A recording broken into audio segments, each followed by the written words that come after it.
বন্ধুরা, তরকারিটা কিন্তু একদম নামিয়ে নিয়েছি অফ ক্যামেরায়। নামিয়ে এখন কিন্তু আবার একটু দেখিয়ে দিলাম এই যে কেমন লাগছে। অল্প তেল মশলা দিয়ে কিন্তু তরকারিটা করে নিয়েছি। বন্ধুরা, রেসিপিটা কিন্তু একদম রেডি। কসুরলতি দিয়ে পাঙ্গাস মাছ রান্না। আর সবাই একটু লাইক দিয়ে ভিডিওটা কন্টিনিউ করবেন, এটা কিন্তু আমার কাছে বলতে পারেন, আপনাদের কাছে অনুরোধ রাখছি। আর ভিডিওটা যদি ভালো লাগে অবশ্যই একটা ভালো গঠনমূলক কমেন্ট করে দিবেন। আর সবাই একটু ফুল ওয়াশ করে দিবেন, কারণ আমার অষ্টমের ঘন্টা একদম বাড়তেছে না। নতুন পুরান বন্ধুদের কাছে অনেক অনেক রিকোয়েস্ট রয়েছে, ফুল ওয়াশ করে দেবেন বন্ধুরা। নমস্কার বন্ধুরা, কেমন আছেন সবাই? এই যে পাঙ্গাস মাছ রান্না করব। এখন আমি একটু লবণ দিয়ে নিচ্ছি, এখন হলুদ আর মরিচ দিয়ে মেখে নেব। আর এটা কিন্তু আমি একটু কসুরলতি দিয়ে রান্না করব। কসুরলতিটা আগেই কষিয়ে রেখে দিয়েছিলাম।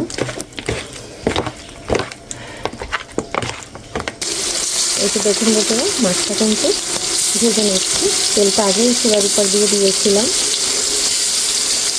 বন্ধুরা, মাছটা কিন্তু উল্টে পাল্টে ভেজে নিয়েছি, কাছে এবং দূরে, দেশে দেশের বাইরে থেকে যারা আমার ভিডিওটি দেখছেন এবং দেখা শুরু করবেন, প্লিজ বন্ধুরা সবাই একটা লাইক দিয়ে দেখে নেবেন।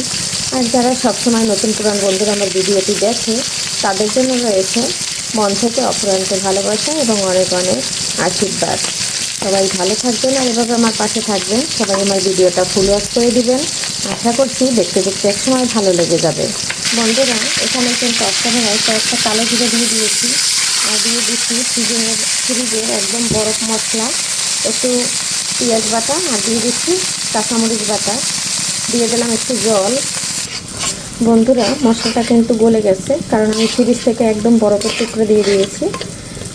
মশলাটা একদম বরফ হয়েছিল। এখন দিয়ে দেবো এখানে হলুদ, মরিচের গুঁড়া দিয়ে দিচ্ছি সামান্য। আমার মাছে যেটা লাগবে, কসুরলতিটা আগেই কষানো আছে, পরিমাণ অনুযায়ী হলুদ দিচ্ছি, ধনিয়া ও জিরার গুঁড়া দিয়েছি। আর কিন্তু মশলা এখানে দেবো না। এখন একটু নেড়ে ভালো করে কষিয়ে নেব। বন্ধুরা, আমি কিন্তু ওই মাছ ভাজার তেলে একদম রান্না করে নেব, অল্প তেল দিয়ে। চেষ্টা করবেন বন্ধুরা সবাই অল্প তেল খাওয়ার। আর পাঙ্গাস মাছ তো তৈলাক্ত মাছ, এতে কিন্তু সামান্য তেল দিলেই হয়ে যায়। এখন মশলাটা আমার কষানো অনেকটা হয়ে গেছে, তেলটা ছেড়ে দিয়েছে। আর একটু কষিয়ে নেব, তাহলে কিন্তু আমার তেলটা সম্পূর্ণ ভেসে উঠবে।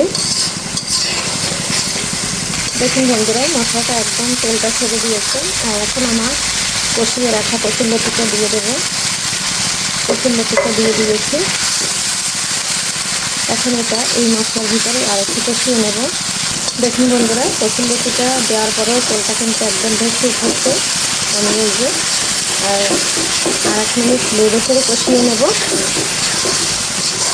তারপরে কিন্তু আমি জল দিয়ে দেবো। কসুরলতি নগদ নগদ বেছে একদম টাটকা কসুরলতি দেয়, একটু কষিয়ে নর্মাল ফ্রিজে রেখে দিয়েছিলাম। আর অর্ধেকটা রান্না করে খেয়ে নিয়েছি। 1 কেজির মতো কসুরলতি ছিল, বেশি লতি। এই পর্যায়ে গরম জল দিয়ে দিচ্ছি। জলটা দিয়ে একটু নেড়ে ছেড়ে দিচ্ছি। এখন ভেজে রাখা মাছগুলো দিয়ে দিচ্ছি, দিয়ে একটু নেড়ে ছেড়ে দিচ্ছি। দেখুন বন্ধুরা, রান্নাটা হয়ে গেছে। 2টা কাঁচামরিচ দিয়ে দিচ্ছি মাঝখান থেকে ভেঙে, আর দিয়ে দিচ্ছি ঝিঙ্গে পাতা। ঝিঙ্গে পাতাটা ফ্রিজে রেখেছিলাম, একটু শুকিয়ে গেছে। ঝিঙ্গে পাতাটা দিয়ে একটু নেড়ে ছেড়ে নিচ্ছি। আর এখন কিন্তু আমি রান্নাটা কিন্তু অলরেডি হয়ে গেছে। এখানে দিয়ে দেব একটু জিরার গুঁড়া, ভাজা জিরার গুঁড়া। ভাজা জিরার গুঁড়াটা দিয়ে দিচ্ছি। বন্ধুরা, আমি কিন্তু লবণ দিই নাই, লবণটা কিন্তু কসুরলতিতে দেওয়া ছিল। আর মাছ ভাজার লবণ তো মাছে দিয়ে দিয়েছি, তাই তো লবণ ছাড়াই কিন্তু রান্না করে নিলাম। এখন আমি নামিয়ে নেব। চুলার জালটা কিন্তু অফ করে দিয়েছি, আর রান্নাটা কিন্তু একদম হয়ে গেছে। এখন নামিয়ে নেব। সবাই ভালো থাকুন, সুস্থ থাকুন। সবাইকে আগামী ভিডিও দেখার আমন্ত্রণ জানিয়ে বাই।